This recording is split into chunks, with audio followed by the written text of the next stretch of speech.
Halo bro, dimanapun kalian berada, gimana kabarnya? Balik lagi sama saya Malva ya guys ya. Di video kali ini saya akan merangkum film tentang kematian, yaitu Final Destination 3 yang dirilis 2006. Jadi gak usah banyak cincong di awal ya guys ya. Siapkan diri kalian, pusatkan pikiran, jangan pernah berkedip. Selamat menonton dan cekidot.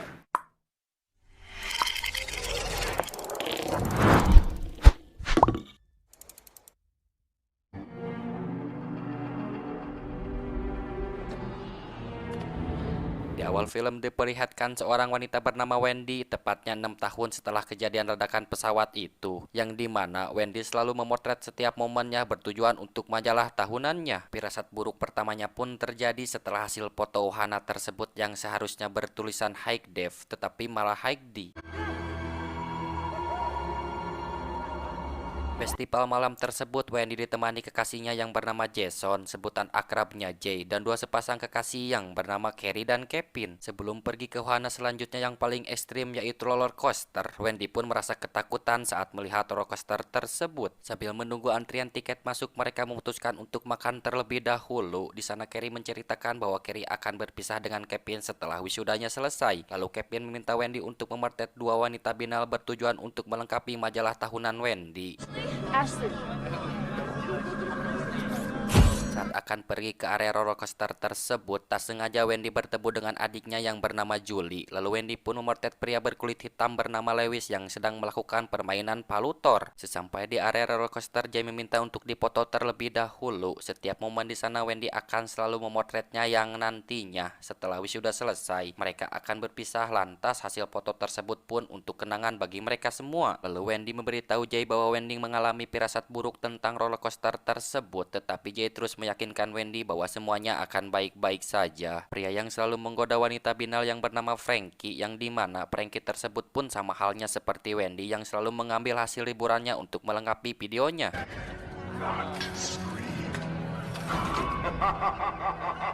Wendy terus merasakan firasat buruk tentang wahana tersebut saat mereka mendapatkan kursi paling depan. Wendy pun tak setuju dengan hal itu, tetapi Jay tetap kekeh ingin berada paling depan. Mau tak mau Jay pun harus bertukar tempat duduk dengan Kevin. Oh, cool. Yeah. Boom, buddy. No problem.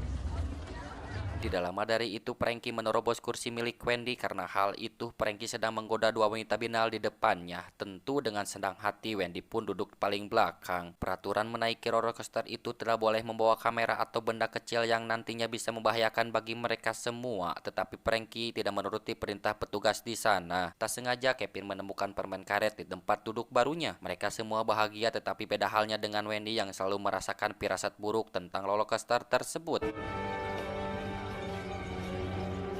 Kecelakaan terjadi saat roller coaster kecepatan tinggi berada di titik 180 derajat yang dimana kamera milik Frankie terjatuh yang membuat rodanya terlepas, bahkan hidrolik sabuk pengaman pun bocor yang mengakibatkan sabuk pengaman itu terbuka dengan sendirinya.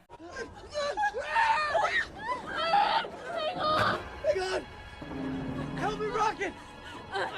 Kecelakaan tersebut gambaran langsung dari Wendy yang dimana petugas melarang membawa kamera dan Kevin tak sengaja memegang permen karet. Karena hal itu, Wendy pun berteriak untuk tidak menjalankan kereta roller coaster tersebut, tetapi mereka tidak mempercayai hal itu, bahkan memicu keributan di sana. Sebagian dikeluarkan dari wahana itu, tetapi beda halnya dengan Jason dan Carrie yang selalu bersemangat ingin menaiki roller coaster tersebut. Tidak lama dari itu, tiba-tiba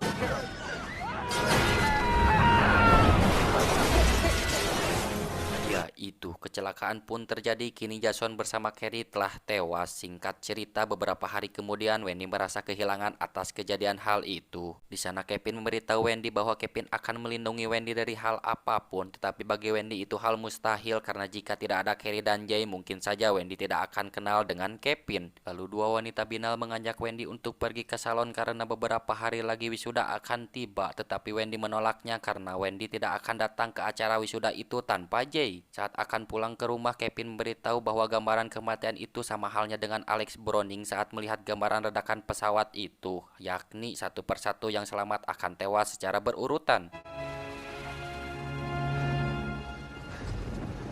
Kini Kini Wendy berada di kamarnya didatangi Julie untuk meminjamkan kamera milik Wendy. Tetapi saat itu kamera milik Wendy keadaan lowbat. Sambil menunggu baterai terisi penuh, Wendy diberi pesan firasat buruk saat melihat hasil foto dua wanita binal itu seperti terbakar. Karena hal itu Wendy pun langsung menghubungi mereka, tetapi semuanya telah terlambat. Dua wanita binal sedang berjemur di bawah sinar ultraviolet sambil menikmati lagu roller coaster akan habis terbakar akibat konsletnya listrik karena mereka sempat menaruh bekas minuman di atas meja saklar listrik tersebut. Di acara pemakaman dua wanita itu berlangsung, kekasihnya Erin bernama McKinley tidak mempercayai semua kejadian hal itu. Setelah itu Kevin bertemu dengan Wendy. Kini Wendy telah mempercayai perkataan Kevin mengenai gambaran kematian seperti Alec Browning 6 tahun yang lalu. Setelah kejadian roller coaster itu, Wendy merasa bahwa ada roh menakutkan mengikuti dirinya yang selalu memberikan pesan kematian. Lalu Wendy memperlihatkan foto kejadian kecelakaan beruntun di tengah tol. Karena hal itu, semua kejadian yang sedang dialami Wendy berkaitan langsung dengan ledakan pesawat dan kecelakaan beruntun tersebut. Shit. Di perjalanan, Kevin memberitahu Wendy bahwa kematian akan datang bagi yang selamat sesuai dengan nomor urut kursinya. Maka dari itu, di belakang dua wanita binal tersebut adalah Frankie. Setelah mengetahuinya, kini mereka akan pergi mencari Frankie. Lalu tiba-tiba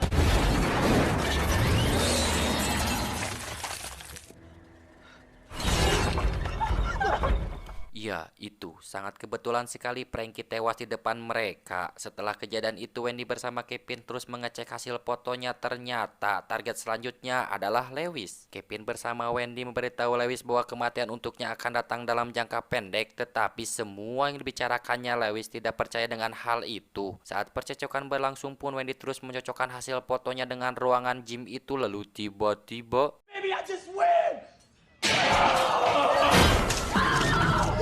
ya, itu Lewis pun tewas dengan alat berat yang berada di sana. Lalu Wendy memberitahu Kevin kenapa harus dirinya mendapatkan firasat buruk seperti itu, seperti halnya Alec Browning di part 1 dan Kimberly di part 2, yang selalu bertanya kepada dirinya sendiri entah apa awal penyebab dari semua ini. Lalu Wendy memberitahu Kevin bahwa target kematian selanjutnya adalah Erin.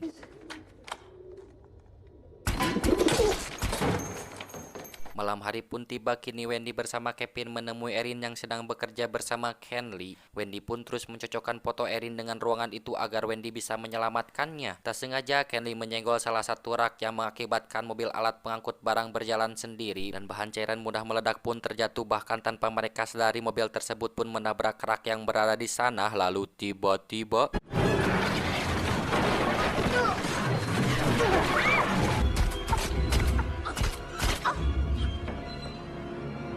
ya, itu Erin pun tewas tertembak mesin penembak paku milik Kenley. Setelah kejadian hal itu, kini mereka telah diinterogasi oleh FBI selama 10 jam. Dan mereka pun meminta FBI agar terus mengikuti mereka jika nantinya firasat buruk itu datang lagi.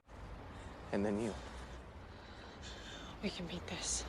Di kamar Wendy, Julie secara diam-diam mengambil gelang peninggalan nenek moyangnya. Mereka meyakini bahwa gelang tersebut adalah gelang keberuntungan bagi setiap orang yang memakainya. Wendy terbangun saat Julie sudah tidak ada di sana. Lalu Wendy melihat gelang neneknya yang nampak jelas sekali berada di foto tersebut. Saat itu gelang tersebut sedang dipakai oleh adiknya. Karena hal itu, Wendy pun berfirasat buruk bahwa target selanjutnya adalah Julie sang adik. Wendy pun langsung memberitahu Kevin untuk membantu memecahkan kematian untuk adiknya. Sebelum berangkat, Kevin meminta Wendy agar mengecek foto Wendy dan Kevin. Wendy menyadari bahwa baju yang ia pakai bertulisan McKinley adalah sebuah petunjuk bagi mereka. Bahkan foto Kevin pun seperti terbakar api di wajahnya. Sangat kebetulan sekali Kevin berada di sebuah acara tepatnya memperingati 300 tahun kota McKinley. Di perjalanan menuju ke sana, Wendy dibuntuti oleh Kenley yang dimana Kenley akan balas dendam atas kematian Erin.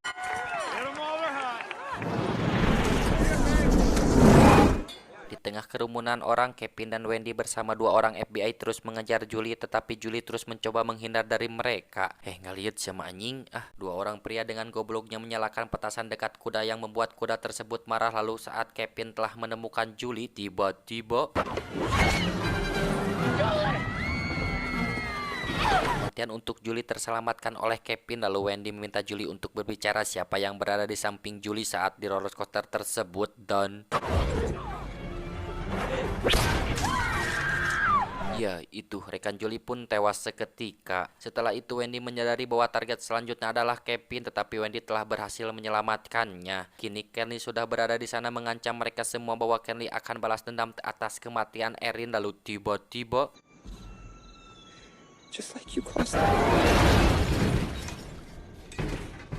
ya, itu yang seharusnya kematian itu untuk Kevin, kini kematian tersebut untuk Kenly. 5 bulan kemudian Wendy bertemu Julie yang akan menaiki sebuah kereta untuk pergi ke suatu tempat tanpa mereka sadari bahwa Kevin pun berada di sana dengan tujuan yang sama. Seolah-olah mereka mengadakan reuni seperti Alec Browning di part 1. Tidak lama dari itu, jalur kereta tersebut konslet karena ulah seekor tikus. Lalu